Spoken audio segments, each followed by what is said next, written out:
Manila Broadcasting Company. Sa balita, komentaryo, isyu, serbisyo publiko. Aksyon Radio! Sa Bacolod, Aksyon Radio! Aksyon Radio!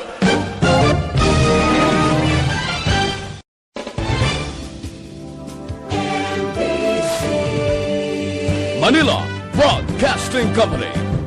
Sa balita, komentaryo,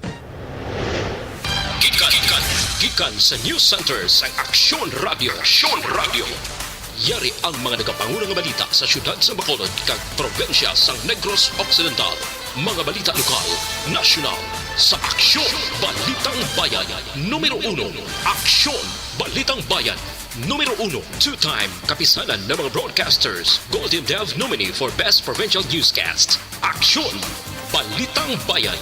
Numero 1. Aksyon Balitang Bayan. Numero 1. Kagkaroon ang inyo News Team.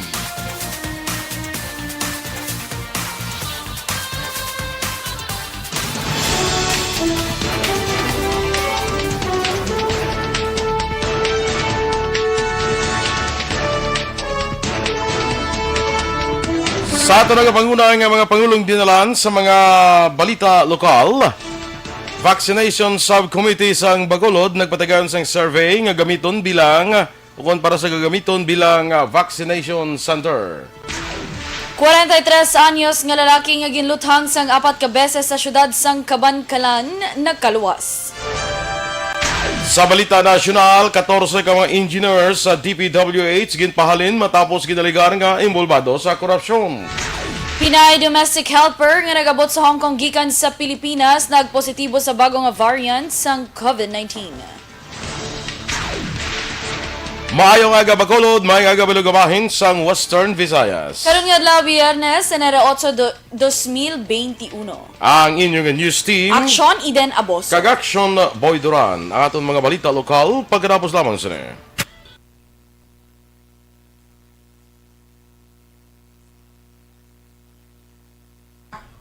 Good morning and happy Friday sa aton sini mga ka-aksyon, no? Maulanon nga kaagahon, subong Action Boy, kag ti of course, unahon kung inikido nagligad pa ni Action Boy, nagapag-greet mo. Nagligad, adlaw niya pagali, hambal. Happy birthday, Danay! Kay Mama Ruby Valdivia Santiso. Good morning, happy birthday, good Mama Ruby Valdivia Santiso. And of course, advance happy birthday man sa twins. Kaya Claudine Santiso, listener tagin ni sila Action Boy. Ti birthday sang mama nila subong nga adlaw kag sila ya advance na kuno mapag-greet sa January 12 sang twins Action Boy. Happy birthday sila kay i-greet na lang na sa liluwat sa January 12. Pero subong importante danay mag-greeta si Mama Ruby Valdivia Santiso. Happy birthday! Karon lang sa ikaduwa, tapos sa on-air ang kanta. Kaya para mabatian ni Mama Ruby. Oo Kantahan ginaya dapat, ya.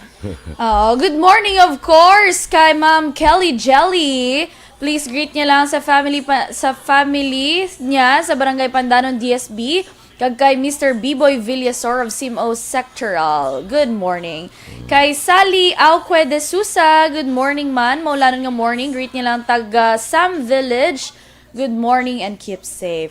Kay Lemrock, kay Charmel Rose Destua gali. Destua. Good morning. Destua. Good morning sa inyo nga duwa. Of course, Sir Vicente Emiliano.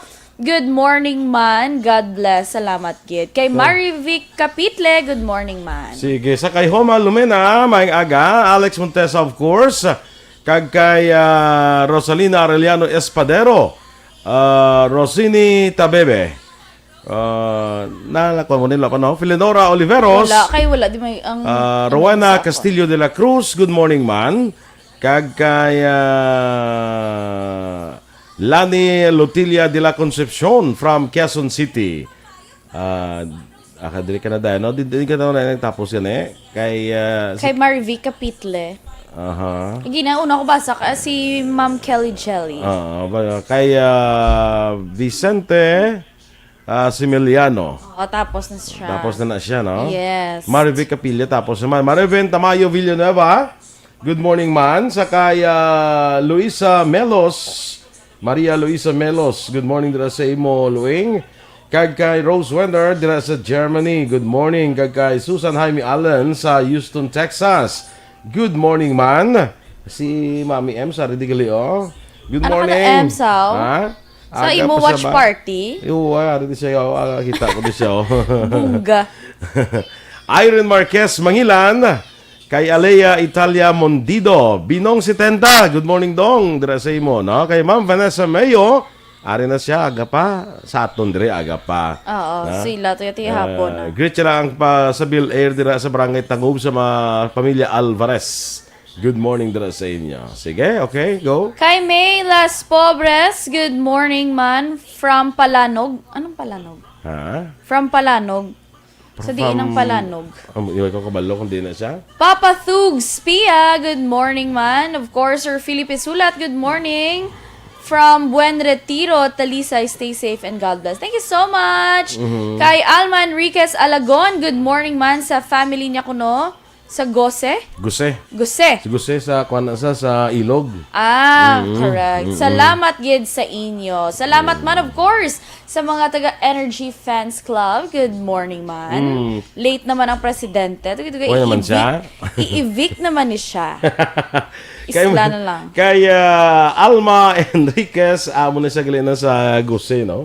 Yes. Sa kay Michael June Season, good morning man. Teresa Linaha Kayaw, may aga kag Jen Buerom, dala sa siyudad Sambago. Good morning. Okay, standby na kita sa aton mga balita lokal.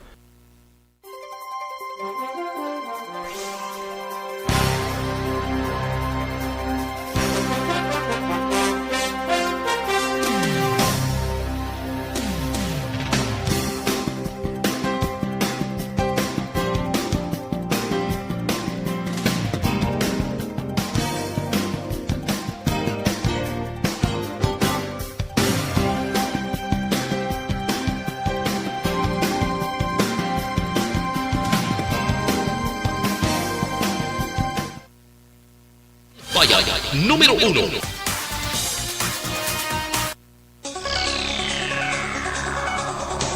Action Radio Philippine Standard Time, las 6:07. Sa detalye na sa aton mga balita lokal.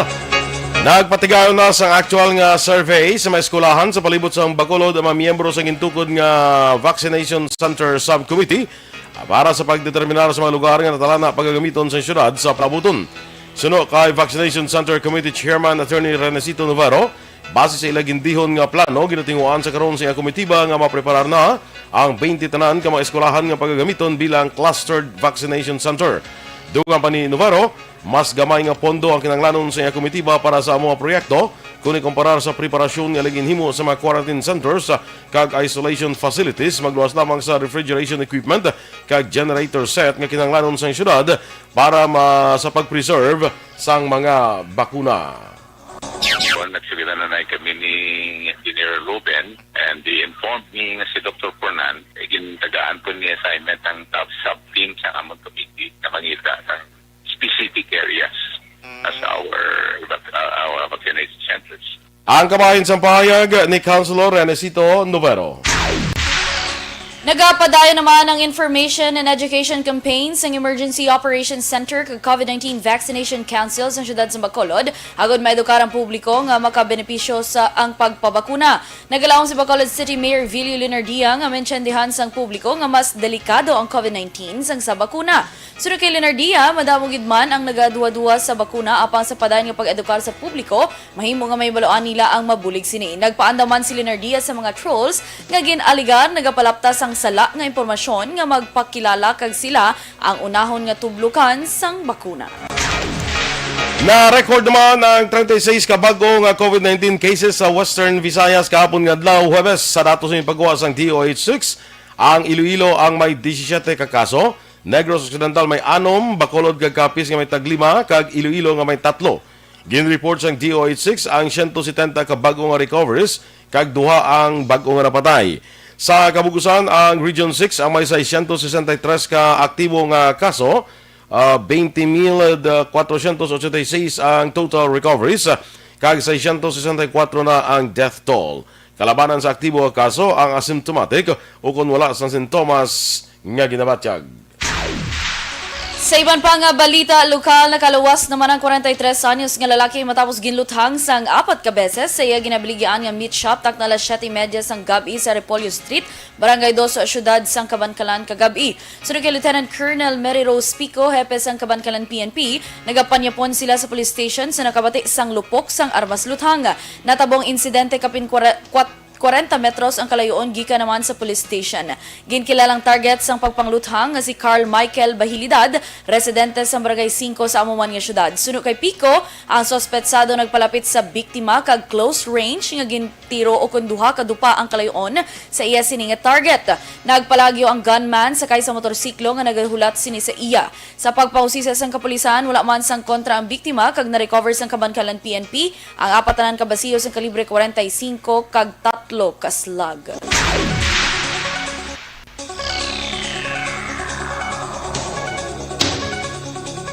Samtang patay naman ang isa ka persona sa ginluthang mismo sa iya pakaisa sa sitio Tagda, Barangay Doli sa Banwasang Calatrava.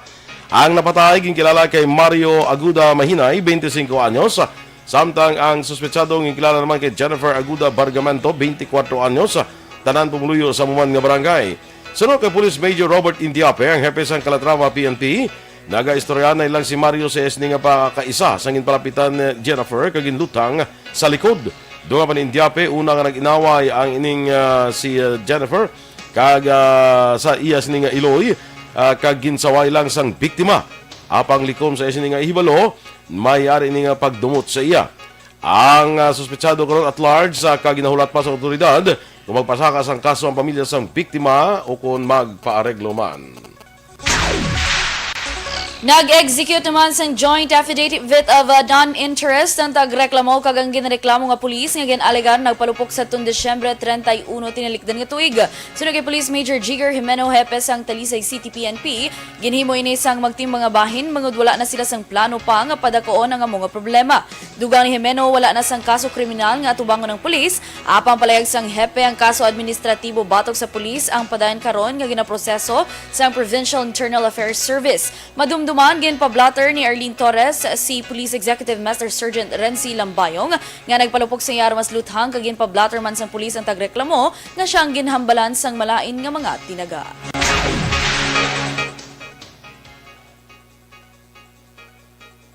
Masobra naman sa 100,000 pesos nga bilis nga napatihan Shabu, aradakpan sa bypass operation sa sitio Dakutan Dako, Barangay Mambulak, siyudad sa Silay. Nadakpan naman din kilala kay Edwin Abela, 30 anyos, soltero, kag pumuluyo sa muman nga lugar. Nakuha sa kay Abela ang 108,800 pesos nga ginapatihan, bilis ang Shabu, 3,000 pesos kag isa ka coin purse. Ang ining si Abela Cron, preso na sa custodial facility sa Silay, PNP. Sa katapusan nga balita lokal, ginatuna na sa lokal nga gobyerno sang Don Salvador Benedicto kung anong penalidad sa persona nga nagpakita sang placard nga may binastos nga tinaga samtang nagasakay sa motorsiklo sa tung Enero 3, 2021. Sa interview sa Aksyon Radio, ginpahag ni Mayor Lawrence Marxlen de la Cruz, banuwas ang tubos ang ginapulian nga lugar sang among nga persona kag nakigangot na siya kay Mayor Richard Hauhoko agon mobuligan nga makilalaan ang ngalan.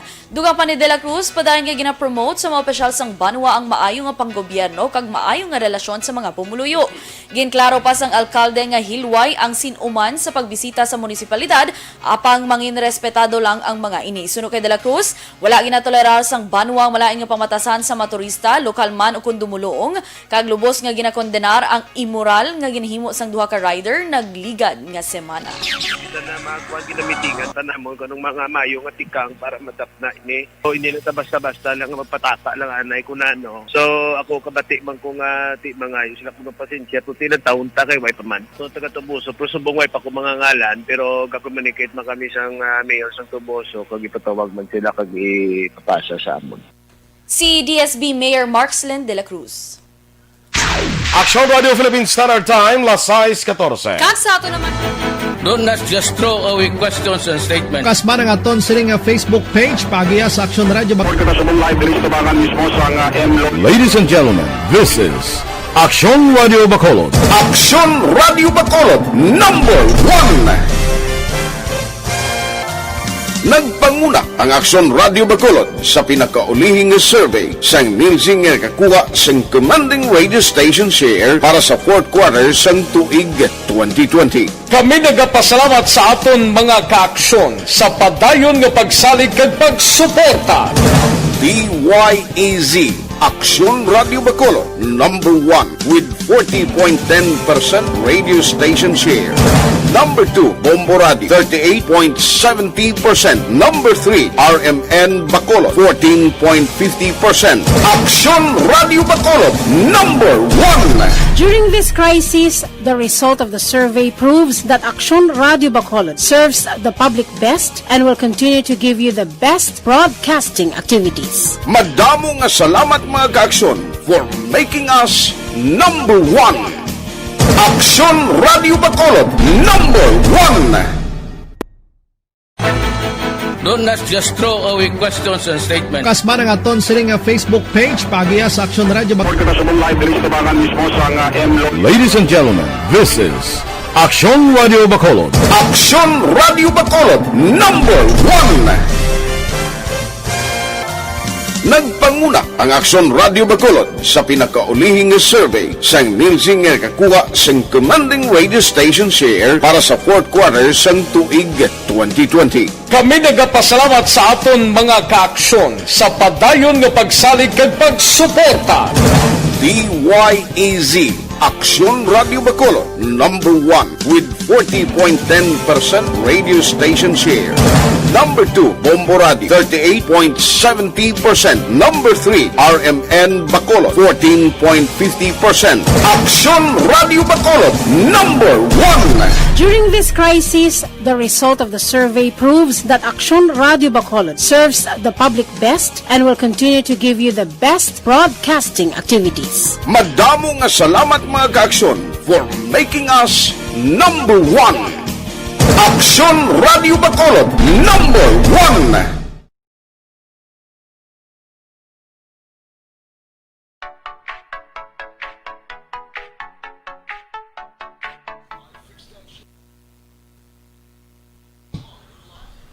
Good morning Nadra sa kay Kapitan Leopoldo Duran Jr. May aga dira sa imo kas, no? Sa kay Rizal Lee sa Malaysia, Mariko, good morning. Para kumari ko ni. Ngala ko sa December, way kaabot ang iyang Christmas gift sa akon. Kaya to pa sa Malaysia gali. Timabot lang na di. Magpuli siya Lato mo na puli. Hindi na pagpabudlay ang tao. Sige. Tay pwede, basi wala madugayan ako. Basi tingom na wala next Christmas. Puli na matapos ang COVID. Sa kay Migo naton, kamuninoy mo, Roberto Juan Bolgalio. Yes, Maninoy! One ball, good morning. Good morning. Kay Maninay Alva. Yes. So, Kagawad Amelita Disoy. Dira sa barangay 35. No? Gawad, may aga dira sa imo. Michael John Season, good morning man. Sa kay Weng Morales. Sa dira, no? Nagsabat gid si Marico. Nya magpuli ko pre, ano problem? Perfect. Ito mo na. Ara na yun. Ara na dayon niya. Matik na iya. Sige. Di na tutukay na, di man? Dira na ta kay Arceli Pasiones Bautista. Good morning. Bunsay Halike. Good morning, man. Warlito Nesha, of course. Good morning, man. Hambal ni Sir Alex Monteza, Guillermo Mogemo, Gimo. Clarito, bugtaw ka na, mag-ARB ka na. Amo na daw mayo.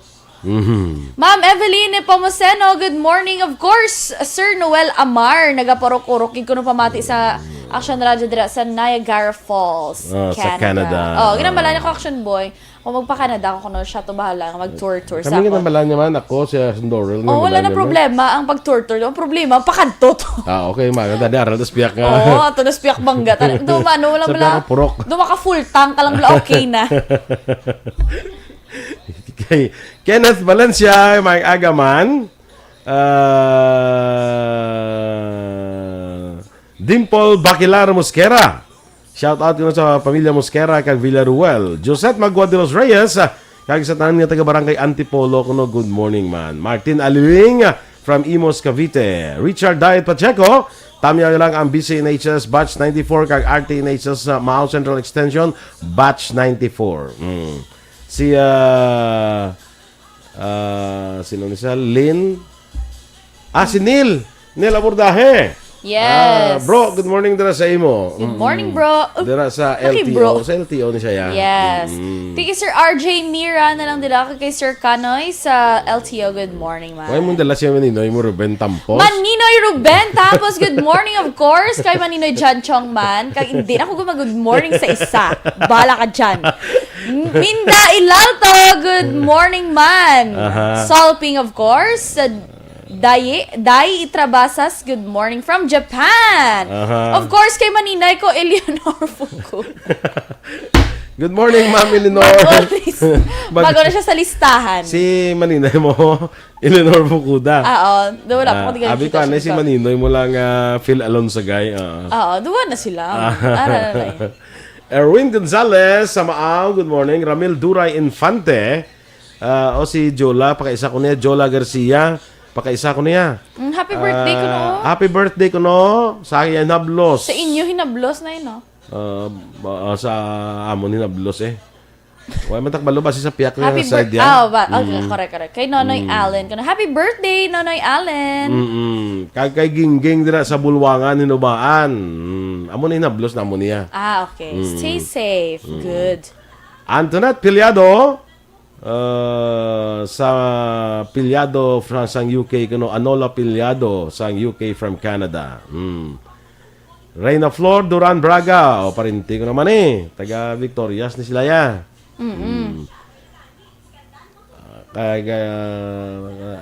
Vicente Simeliano, out ko sa FB kay gareklamo, maupod ko transistor lang kay tunog ang aksyon. Perfect. Okay. Kung sa cellphone, hinay ang volume. Tis limo po. Hindi ka nagbati. Oo. Nagbati kami. So, i-greet na Vicente Semeliano and friends. Good morning, dira sa inyo tanan. Of course, Ma'am Wilma Cabarles. Good morning, man. Arnel Camisora watching from Toronto, Canada. Damo na action boy, no? Yes. Canada, may Minnesota, may US, may Vancouver. Saudi, may Kuwait. Grabe ka dyan. May Texas. Sige. Standby na sa duga naton nga mga balita. Tinatawag nilang new normal ang mga aksyong nakasentro sa pagpapahalaga sa kalusugan. Ginagawa natin ang new normal behaviors na ito ngayon upang makaiwas sa COVID-19. Pero kung tutuusin, marami sa mga hakbang na ito ay mga kaugalian na ating natutunan at dapat ginagawa noon pa man. Makakatulong ang mga ito sa pag-iwas sa anumang sakit. Tulad ng paglilinis ng kamay, tinuro sa atin simula pagkabata na maghugas pagdating sa bahay, bago kumain at pagkagamit ng palikuran. Sa panahon ngayon, dapat mas madalas na ang paglilinis ng kamay. Bukod sa paggamit ng tubig at sabon, maaaring gumamit ng alcohol-based hand rub. Aksyon! Balitang Bayan, numero 1.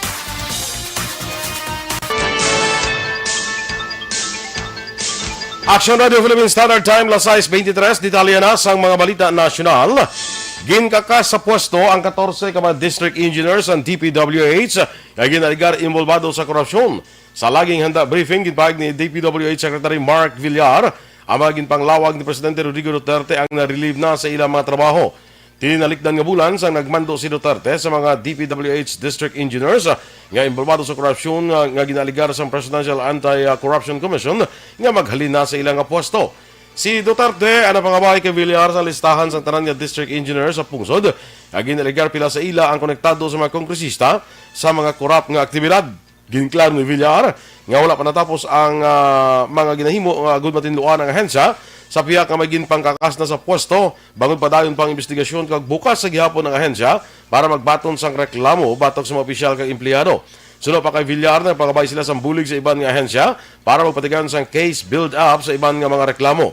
Subong nga bulan ang DPWH ang mga patigayon sang reorganization. Ginanunsyo naman sa DOH nga may isa ka Pinay nga nagpositibo sa bagong nga variant ng COVID-19 pila ka adlaw matapos nga nag-abot ini sa Hong Kong. Sunod kay Health Undersecretary Maria Rosario Vergere, ang ini nga kaso isa ka Pinay domestic helper. Miyerkules ang gabi ang ginkumpirmar sa DOH ang identity sang traveler nga isa ka babae gikan sa Cagayan Valley nga nagpaidalom sa quarantine sa Metro Manila sa Disyembre 18. Nagnegatibo sa COVID-19 ang babae isa ka adlaw matapos gintugutan ini nga magbiyahe padulong Hong Kong sa Disyembre 22. Pagabot sa Hong Kong, nagpaidalom ini sa quarantine kag Enero 2 na nagpositibo ini sa bag-o nga variant sang COVID-19. Ang Pilipinas ang nagpatuman sang travel ban sa 26 ka mga pungsod lakip na ang Hong Kong tubtob sa Enero 15. Ginpatag naman sang Malacanang kung nga wala pa ang China nalakip sa listahan sa mga pungsod nga covered sang travel ban kasunod sa report nga may bag-o nga variant sang COVID-19 nga na-detect sa mga lugar. Sunod kay Presidential Spokesperson Harry Roque, ang Pilipinas ang nagahulat sang official confirmation gikan sa international agencies. Enero 1 sa nagwa ang report nga positibo sa bagong variant ay isa ka babaeng estudyante nga nagbalik sa China gikan sa United Kingdom. Nagapabilin sa 26 ka mga pungsod ang covered sa travel ban. Ang bagong variant sang virus ang una na report sa United Kingdom. Nagsaka naman sa 482,083 ang kumpirmado nga kaso ng COVID-19 sa Pilipinas matapos nadugangan sang 1,353 ka mga kaso. Sunod sa DOH, may 3 ka mga laboratorio nga napaslawan nga magsumite sang ila report sa gintalana man nga oras. Ang Rizal ang may pinakadamo nga bago nga COVID-19 cases nga may 63, sunod ang Laguna nga may 62, ang Marikina nga may 60, Quezon City nga may 58 kag Davao City nga may 54. Ginreport sa DOH ang 360 kadugang nga nag-ayo sa masakit nga nagresulta sa 449,052 total recoveries. May siyam naman kabag-o nga napatay o kunyara nasa 9,356 ang death toll. Ang Pilipinas ang mayara na lamang sang 23,675 kaaktibo nga kaso. Nakaabot na sa General Santos City ang bangkay ni Christine Dacera, ang flight attendant nga nakita nga wala na kung patay na sa isa ka hotel sa naligid nga bagong tuig. Upod sa iloy nga si Sharon ang 5 ka mahimata kag abyan sa pagbiyahe sang bangkay ni Dacera sa Jensan sa kahapon nga adlaw. Suno kay Marichi Ramos, abyan sa pamilya Dacera, ginaasikaso na sa pamilya mga dokumento kay iban pa nga ebidensya nga usaron sa nagpadayon nga investigasyon sa kapulisan sa pagkapatay sang flight attendant. Ginakumpirmar man ni Ramos nga nagpatigayon sa ikaduha nga autopsy sa bangkay ni Dacera, apang hindi ini basta-basta nga ipagwa kangay sa natabo sa una nga autopsy nga aneurysm ang kamangdaran sa kamatayon sang flight attendant. Sunod sa National Capital Region Police Office, liwat nga magabalik ang kapulisan sa hotel ginatiniran ni Dacera para makakuha sa dugang ebidensya kaangay sang mga makahulubog nga ilumnon ka posible pag-usar sa droga. Sa Enero 10 natala na ang lubong ni Dacera. Nag-file naman sa resolusyon ng House Makabayan Block nga nagapanawagan sa investigasyon angod sa ginaligar mishandling sang PNP sa kaso ni Christine Dacera, ang flight attendant nga nakitaan patay sa isa ka hotel sa Makati City nagligan nga Enero 1. Ang block ang nag-file sang House Resolution 1458. Ginakabig sang grupo nga premature ang palayag sang PNP nga isa ka rape slay ang kaso ni Dacera, ginaligar mayara sang pilas kag sperm sang ang iya kinatawo. Sunod sa Makabayan Block nga base sa autopsy sang bangkay nagapakita nga ruptured aortic aneurysm ang kabangdanan sang kamatayon ni Dacera, magkatuhay sa gina-claims ang kapulisan nga rape slay. Ginpunto man sang grupo ang pagdeklarar nga case solved na apisar nga 3 sa 11 ka mga sospetsado ang naaresto. Nagtukod naman ang National Capital Region Police Office sa isa ka special task force sa kaso para magtutok sa kamatayon sang flight attendant nga si Christine Dacera. Sunod kay Brigadier General Vicente Danao Jr., pamuno sang NCRPO, wala na sang epekto ang ultimatum ang ginhatag ni PNP Chief General Debold Sinas angon sa pagsungka sa mga taong inaangot sa kamatayon sang biktima. Duwa pa ni Danao, kulang ang ginpresentar ng ebidensya sa mga pulis na nag-file sang kaso batok sa minatudlo nga mga suspect. Hindi pa makumpirmar sa kapulisan ang anggulo angot sa droga bangod ila pa ginahulat ang resulta sang toxicology report. Miyerkules nga adlaw sang ginhilway ang 3 ka mga suspect sa kaso ni Dacera nga nakitaan nga patay sa hotel sa Makati City sa naligad nga Enero 1. Sa katapusan nga balita national, kalabanan naman sa mga Pinoy ang nagasuksok sa face mask para malikawan nga makaangkon sa COVID-19. Ini base sa resulta sa Pulse Asia Survey nga ginalakipan sa 2,400 ka mga adults.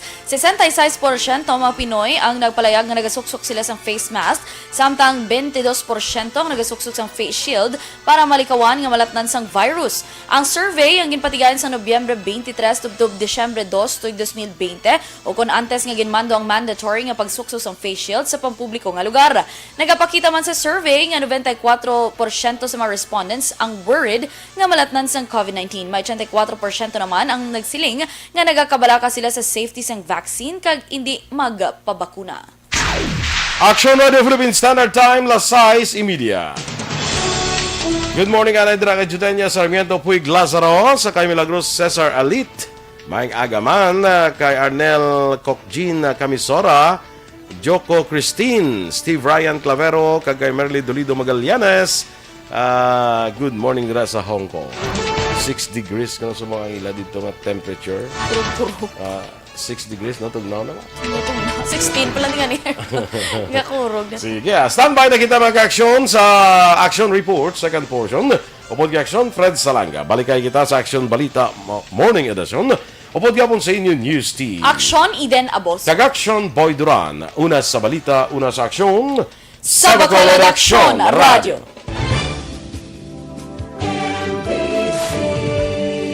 Manila Broadcasting Company. Sa balita, komentaryo, isyu, serbisyo publiko. Sa Bacolod Aksyon Radio.